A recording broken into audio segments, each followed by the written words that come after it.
Right. It all comes down to this in this verse series. And these verse series, these are remakes and originals that I've actually seen. I know there's a ton of other remakes and originals, which I'm going to be checking out. One new remake tonight on Tubi, and that is the Terror Train remake. So I'll probably pop in with a video of that this coming up Thursday, or maybe later on tonight. We'll have to wait and see what time I have. I know it's getting late. I want to get into watching that pretty soon here. We're going to talk about Rob Zombie's Halloween 1 and 2 versus Halloween 1 and 2. The original Halloween 1 and 2. From 1978 to 1981 versus Rob Zombie's Halloween 1 and 2. I'm going to tell you right now, we're going to start with Rob Zombie stuff here first, okay? The first time I saw Rob Zombie's Halloween, I actually saw it on a bootleg copy, and I was a little skeptical because I've heard some bad things, because a buddy of mine did go see it in theater and he said it was terrible. You do have Malcolm McDowell, who does play Dr. Loomis. I'm sorry to say, I know there's a lot of there's fans out there that love the Rob Zombie Halloween 1 and 2. I wasn't, but you cannot replace Donald Pleasence at all. No matter how hard you try. It's like replacing Robert Englund as Freddy Krueger. You're not going to get that same persona, the same personality, the same charismatic, characteristics of, like Robert Englund, or for, this instance, Donald Pleasence as Loomis. I just did not like Malcolm McDowell's performance as Dr. Loomis. There was just something about it I just didn't like. I didn't like the whole thing that, Tyler Mane was awesome. I loved him in X-Men from 2000 as Sabretooth. I have really no complaints with Tyler Mane at all from what I remember in the film, but I just, Rob Zombie I respect as an artist, as a musician and stuff like that, but there was just something terribly screwed up, with this film. And of course, Daniel Harris from Halloween 4 and 5 plays Annie Brackett, who Annie Brackett was originally played by Nancy Loomis in the original film.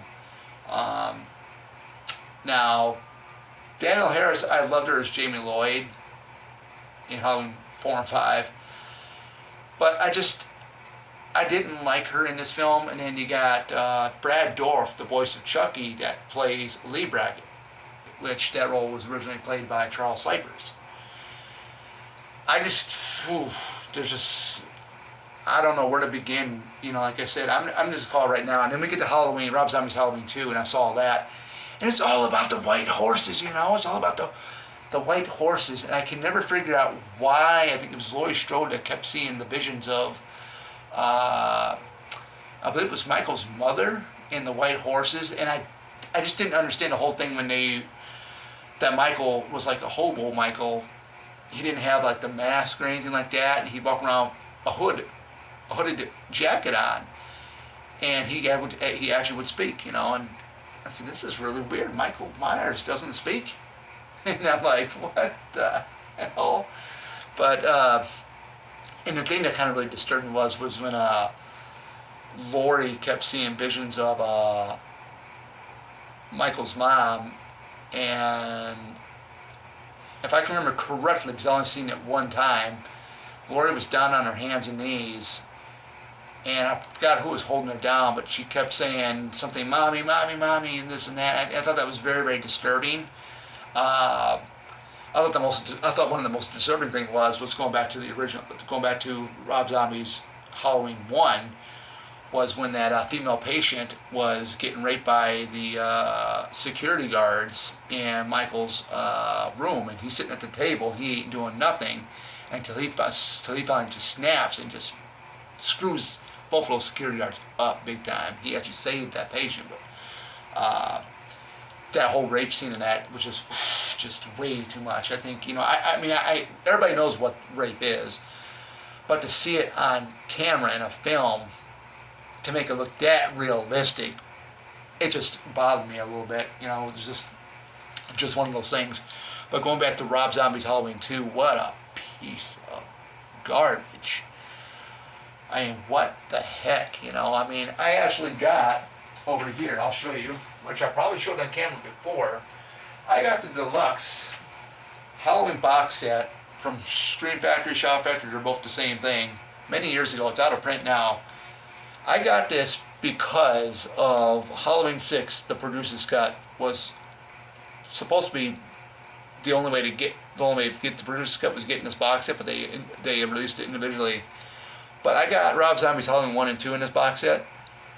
I have not watched those, and I will not watch those, because to me, the last good Halloween was Resurrection, and all that kind of gets a lot of hate, but, David Gordon Green really screwed up with Halloween Ends, and it is what it is. The last good Halloween to me was Halloween Resurrection, guys. They could have ended it with H2O, but they chose not to, but Resurrection was awesome. I loved it. Now, since we did that little rant on Rob Zombie's Halloween 1 and 2, let's get down to the original Halloween 1 and 2 from 1978 and 1981. These are why we love horror films. So this is why horror fans love horror films, pretty much, because of this. John Carpenter, Deborah Hill, Halloween. Low budget film, just amazing suspense. You didn't need a lot of blood, but I mean, the suspense was scary enough. And like Michael Myers popping out of the corner and stuff, fade in, his mask would fade in from the dark. That was, I would get goosebumps with that all the time. The whole thing of Annie, the babysitting both Lindsay Walls and Tommy Doyle, walking back and forth from the kitchen, and then there's like a door behind her that leads outside, and then she walks out of frame, comes back, Michael's in the frame behind that door. I thought that was really, really well done. The first time, this is the first movie that not Laurie Strode, but Jamie Lee Curtis has done. This was her debut film. Very, very good. And the follow-up, which was Halloween 2, More the Night He Came Home. This came out, pretty much shortly right after the original Halloween. It came out like 2 years later. Of course, at that time, Jamie Lee Curtis was established as the Scream Queen because she did the original Halloween. She did The Fog, Prom Night, Terror Train. And then she went on in 1981 to do Halloween 2 because Prom Night, Fog, and Terror Train were all done in 1980. I like the whole idea of the hospital scene for Halloween 2, 1981. I thought it was really well done. Dick Warlock was amazing as Michael Myers. I think he was one of my favorites, along with George Wilbur and Don Shanks. I have to say I do like Chris Durand's performance in H2O, even though the mask that they gave him with the big eye holes, I thought that was kind of a little silly, but I can get over that. But yeah, in my opinion, the kills were really good. If you do have more blood. And this is also directed by Rick Rosenthal, who also directed Halloween Resurrection. So it's a damn good movie. I mean, going back to Resurrection, I love Resurrection. For those of you guys that don't like it, I'm okay with that. But just don't hate, because like I said, I wouldn't do that to you. Everybody's got their own opinions on films of what they like.